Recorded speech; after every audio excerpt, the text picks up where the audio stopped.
Alexander Dunn with Planning Better Bike Adventures using Google Maps. This is part 8. We're going to talk about how you can shift a pre-prescribed Google route to better meet the choices that you want to make with your adventure. So this is a path that we've been looking at a few times in this series, but it's the path that Google has given me between Seattle, Washington, and a place I'm trying to get to in August, which is Hobuck Beach Resort on the Makah Reservation out at Neah Bay.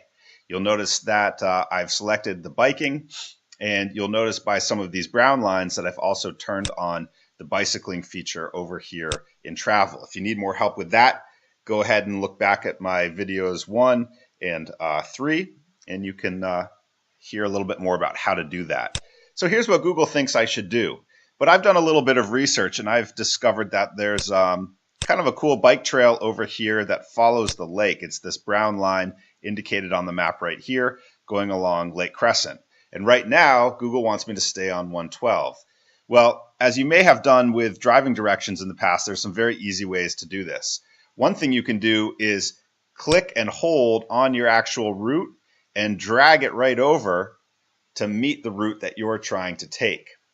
Now, be advised that if you're trying to take a bike path, that is not going to let you do it if you are trying to tell Google that you are driving a car. You're going to see it's going to bounce me right out of there.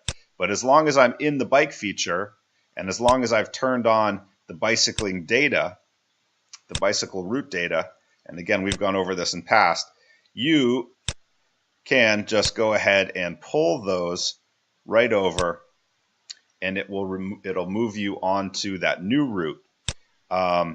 There was a place over here where I saw some forest roads as I zoomed in a little bit further that I thought might be kind of a nice way to kind of cut through. And so the other thing I might want to do is actually drag my route down to some of these forest roads so that it gets me off of this 101. I knew this 101 is not a route that I'm super excited to take because I use Street View. Go ahead and watch part 4 if you're interested in learning how to do that. And again, that's going to change my overall mileage. It's my estimated time that Google's coming up with. It's also going to change my elevation gain.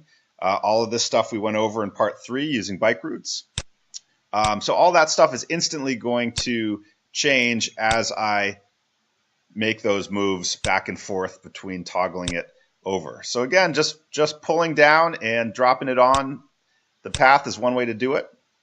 And in my next episode, I am going to show you how to save some of this information to make sure that you have it when you're on the road.